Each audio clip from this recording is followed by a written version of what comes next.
Pocket notes में आपका स्वागत है। डिस्ट्रिक्ट में आपको पढ़ा चुका हूँ। डिस्ट्रिक्ट आगे भी जारी रहेगी, लेकिन बीच बीच में मैं आपको अन्य कुछ टॉपिक भी पढ़ाता रहूँगा ताकि हमारी तैयारी में एक समग्रता बनी रहे। तो डिस्ट्रिक्ट के जो मेरी एक्सपेक्टेशन है अप्रोक्सीमेट 30 वीडियोस आपके आएंगे, जिसमें कंप्लीट कंपाइलेशन आपका डिस्ट्रिक्ट का होगा और अदर टॉपिक जो रहेंगे अप्रोक्सीमेट आपके 70 के आसपास रहेंगे। तो हम लोग इतिहास को पढ़ रहे थे और वहां पर हमने गुप्तकालीन अभिलेख को हमें आज पढ़ना है, उसको हम समझ लेते हैं। टू द पॉइंट है, जो मैं बोलूं उसको आपको याद करना है और याद करने के साथ में नोट्स को रक्षा एकेडमी के टेलीग्राम चैनल से निकाल लेना है।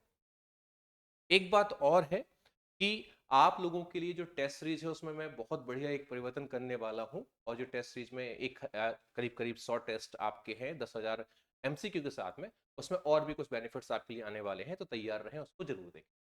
चलिए, अब अलग अलग है हमारे पास में जहां से हमें अभिलेख मिले हैं, लेकिन अगर हम देखें तो सर्वाधिक अभिलेख जो मध्य प्रदेश में प्राप्त होते हैं, वो सर्वाधिक अभिलेख हमें मिलते हैं कुमारगुप्त महेंद्रादित्य प्रथम के मिलते हैं, गुप्त काल से हैं। कुमारगुप्त महेंद्रादित्य प्रथम के हमें सबसे ज्यादा अभिलेख मध्य प्रदेश को मिलते हैं। ठीक है, कुमारगुप्त के बारे में एक लाइन कही गई थी, सीधे आपसे पूछी जा सकती है कि निम्न में से किस शासक को पृथ्वी पर शासन करने वाला बताया गया है। निम्न में से किस शासक को पृथ्वी पर शासन करने वाला बताया गया है, वह आपका कुमारगुप्त को बताया गया है। यहाँ आपका मंदसौर है। मंदसौर में अगर देखा जाए तो आपके दशपुर अभिलेख के नाम से भी हम जानते हैं और सौंधड़ी अभिलेख के नाम से भी जानते हैं, दोनों ही मंदसौर में आसपास में ही प्राप्त हुए हैं और कॉमन तौर पर दोनों को मंदसौर अभिलेख के नाम जानते हैं। तो अभी मंदसौर पर्टिकुलर दशपुर के नाम से जिसको जानते हैं उसके बारे में हम चर्चा करते हैं। मंदसौर, इसका एक नाम दशपुर अभिलेख भी है, एक नाम आपका पश्चिमपुर अभिलेख भी है। इस अभिलेख की भाषा है वो संस्कृत भाषा है, काव्य शैली में लिखा है। जो सूर्य मंदिर है उसकी दीवार के ऊपर इसको क्या है आपका अंकित किया गया है। ठीक है, इस रचना जो की है वत्स भट्टी ने की है। इससे बहुत बार प्रश्न आया है, इसलिए मैं बहुत आराम से बता रहा हूं। मंदसौर में दशपुर अभिलेख, जिसको पश्चिमपुर अभिलेख के नाम से भी हम जानते हैं, भाषा संस्कृत है, काव्य शैली है और वत्स भट्टी ने इसका क्या है लिखा था। ठीक है, ये सूर्य मंदिर की दीवार पर अंकित है और सूर्य मंदिर निर्माण की भी जानकारी यहाँ पर देता है। एक और चीज खास यहाँ पर है कि सूर्य मंदिर निर्माण के बारे में बताया है और यहाँ पर विक्रम या कृत संवत जिसको आप जानते हैं तिथि का भी यहाँ पर उत्कीर्णन किया गया है। कुमारगुप्त, बंधु वर्मा और यशोवर्मन, सुन लीजिए, कुमारगुप्त, बंधु वर्मा और यशोवर्मन, इनके बारे में यहां पर बताया गया है। हालांकि यशोवर्मन के बारे में नीचे सौंदर्य अभिलेख में चर्चा की गई है, जो मंदसौर के बाद में, इसलिए मैं आपको वहां पर बताऊं। ठीक है, अब अभिलेख का जो प्रारंभ होता है वो ओम के साथ में तथा सूर्य की स्तुति के साथ में होता है। किसके साथ होता है? ओम के साथ में और सूर्य की स्तुति के साथ में होता है। और इसी के साथ में इसमें अगर आप देखेंगे तो सबसे ज्यादा जो प्रश्न आपके लिए पूछा गया है एमपीपीएससी में पिछली बार, जिसमें नहीं बना था, कि पहली बार एडवर्टीजमेंट कहां पर मिला था, किसी भी प्रोडक्ट का एडवर्टीजमेंट कहां पर मिला था, तो आपका इसी मंदसौर अभिलेख में मिला था। किसका? लाट देश से तंतुबाय रेशम के दसपुर आगमन की जानकारी मिलती है। लाट देश से जो तंतुबाय, जिसको हम रेशम बोलते हैं, उसके आगमन की जानकारी मिलती है कि दसपुर में आया। और यहां पर एक एडवर्टाइजमेंट उस साड़ी की विशेषताओं को बताते हुए बनाया गया। तो साड़ी की जो विशेषता है उसको लेके एक एडवर्टाइजमेंट आपका बना था, विज्ञापन बना था 436 से 453। इसका जो प्रकाशन किया है वीएस वाकरकर जी ने। वाकरकर जी ने बनाया नहीं, किसने है? वत्स भट्टी ने लिखा है यहाँ पर। प्रकाशन किसके द्वारा किया गया है? आपका वीएस वाकरकर के द्वारा। तो ये फैक्ट जो आपके होते हैं मंदसौर अभिलेख से संबंधित आपके आ जाते हैं। दसपुर या पश्चिमपुर अभिलेख के नाम से भी लोग जानते हैं। ठीक है, यहीं पर सौंधड़ी का अभिलेख, इसको भी कई बार दशपुर अभिलेख के नाम से, मंदसौर अभिलेख के नाम से जानते हैं। आसपास की जगह है, सौंधड़ी एक अलग अलग जगह है, वहां का आपका है। यहां से दो अभिलेख मिले हैं, एक में तिथि विहीन, यानी एक में कोई तारीख का उल्लेख नहीं है, और एक के अंतर्गत आपका विक्रम और कृत संवत या मालवा कृत संवत, जो मालवा कृत संवत है आपकी, उस मालवा कृत संवत की यहाँ पर जानकारी आपकी दी। वहां वस्त्र भट्टी ने रचना की है, ठीक है, दसपुर के अंतर्गत, मंदसौर के अंतर्गत। या सोंधड़ी जो मंदसौर से है उसकी रचना किसने की? आपकी कवि वासुल ने की है। दोनों ही किसमें है आपके? दोनों के दोनों काव्य शैली में है। औलिकर वंश के यशोवर्मन, तो एक तो ये ध्यान रखना कि यशोवर्मन संबंधित है आपके, औलिकर वंश संबंधित, उनका उल्लेख है। क्या उल्लेख है? कि जब यशोवर्मन से पूर्ण शासक मेहरकुल पराजित हो गया तो उसने यशोवर्मन की सेवा में, उनकी बड़ाई में क्या किया था, आपका अर्चना की थी, पूजा अर्चना का विवरण यहां पर दिया गया था। साथ में जो आपके यशोवर्मन है, उनके राज्य मंत्री अभय दत्त की स्मृति में एक कूप के निर्माण के बारे में भी जानकारी मिलती है। तो यशोवर्मन, उनका एक राज्य मंत्री है, कौन है राज्य मंत्री आपका, अभय दत्त है, उसकी स्मृति में कूप निर्माण की जानकारी। इस तरीके से मंदसौर आपका बहुत ज्यादा इंपॉर्टेंट हो जाता है। इस बात के ऊपर क्या देना है आपको, ध्यान देना है, इतना यहां पर बताया गया। चलिए अब फिर से हम लोग ऊपर चलते हैं यहां पर। अब अगला जो हम देखते हैं यहां पर, तुमेन अभिलेख जो आपका अशोकपुर में मिला है। तुमेन अभिलेख कहां पर मिला है आपका, अशोकपुर में मिला है। इस तुम्बवन नाम से भी जानते थे, किस नाम से, तुम्बवन नाम से भी जानते थे।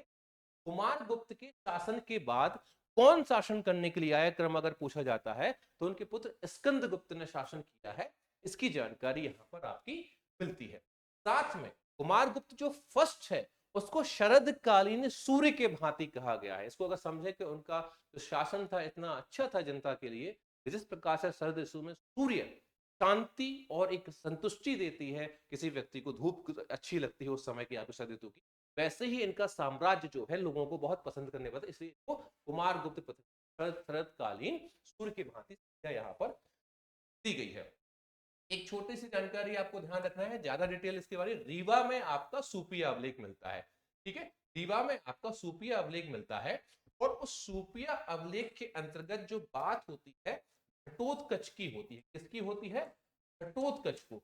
अब इस पर्टिकुलर की बात अगर हम करें यहां पर, तो ये कहा गया है गुप्त वंश की वास्तविक स्थापना किसने, घटोत्कच ने की थी। हालांकि मैं आपसे प्रश्न पूछूंगा कि गुप्त वंश की स्थापना का श्रेय किसको जाता है, वो आप मुझे कब, लेकिन सूपिया अभिलेख के अनुसार घटोत्कच के द्वारा इस वंश की स्थापना की गई थी, और इस अभिलेख में गुप्त वंश घटोत्कच वंश कहा। तो आपसे अगर प्रश्न पूछा जाए कि किस वंश को घटोत्कच वंश के नाम से भी जाना जाता है, तो सूपिया अभिलेख के अनुसार आपके गुप्त वंशवाल को जाना जाता है। जानकारी के मिलती है, गुप्त वंशावली की जानकारी मिलती है। वंशावली क्या होती है, पहले कौन सा राजा आया, बाद में कौन सा राजा आया, इसकी जानकारी पूरी इसके मिलती है।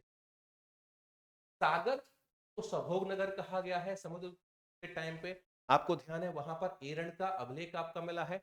इस अभिलेख के अंतर्गत हमारे इस क्षेत्र में हूणों के आक्रमण की जानकारी मिलती है।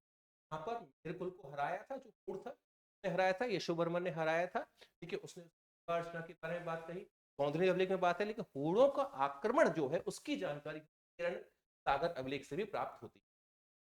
गोपराज की पत्नी, सेनापति गोपराज थे, उनकी पत्नी के द्वारा जो सती प्रथा के साक्ष्य में प्रथम मिलते हैं वो एरण में मिलते हैं, आपको पता ही है। और भानुगुप्त और बुद्धगुप्त से संबंधित, यहाँ पर भानुगुप्त और बुद्धगुप्त से संबंधित आपका है इस बात, भानुगुप्त के सेनापति शायद गोपराज, तो भानुगुप्त और बुद्धगुप्त से संबंधित जानकारी हमें कहां मिलती है, एरण से। सांची के बारे में पिछली क्लासेस में तो बहुत कुछ पढ़ चुके हैं, लेकिन सांची का जो अभिलेख है, इस अभिलेख में मैं आपको अगली क्लास के अंतर्गत जो देश है, जो अपने स्थान है, उन स्थानों को दूसरे किस नाम से जाना जाता था वो भी बताने वाला हूं। अभी देख लीजिए कि सांची को काकड़ाम या श्री पर्वत के नाम से जाना जाता था। एक बौद्ध उपासक संसिद्ध थे, कौन थे, बौद्ध उपासक संसिद्ध थे। उनकी पत्नी का नाम क्या था, हरिस्वामिनी।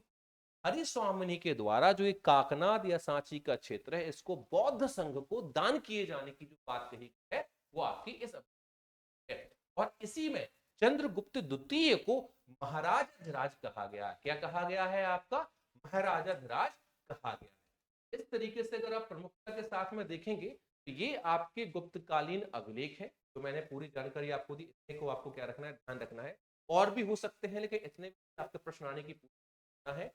और साथ में मैं आपसे यही निवेदन करूंगा, अब समय आ गया है टेस्ट सीरीज लगाने का। मात्र 5 रुपए में एक टेस्ट, 501 रुपए में लगभग 100 टेस्ट की टेस्ट सीरीज हम आपको दे रहे हैं। अगर आपने अब तक अपनी तैयारी को शुरुआत नहीं की तो रणनीति 51 के अंतर्गत सीमित, लिमिटेड, लेकिन 80 से ज्यादा प्रश्न को कवर करने वाले टॉपिक आपके हमारे पास मात्र 1500 में अवेलेबल है, जिसमें टेस्ट सीरीज आपकी फ्री है। वक्त मत गवाइए, ज्वाइन कीजिए। और अगर आप एमपी के अलावा किसी भी अदर एमपीपीएससी के अलावा, यानी एमपीपीएससी में सिविल सेवा के अलावा आप मेडिकल ऑफिसर, होम्योपैथी ऑफिसर, यूनानी officer, assistant professor, assistant registrar कोई भी तैयारी कर रहे हैं तो मात्र 999 में पेपर 1 के लिए 26 टेस्ट के साथ में हमारा एक ऑफिसर बैच है, उसको जरूर देखें। आपको to the point exam centre के यहाँ पर सब चीजें मिलने वाली हैं। अपना ध्यान रखें, मिलते हैं अगली क्लास में। जय हिंद, जय भारत। कमेंट में ये जरूर बताएं कि गुप्त वंश किसको है, और साथ में बताएं कि सीरीज आपको कैसी लग रही है।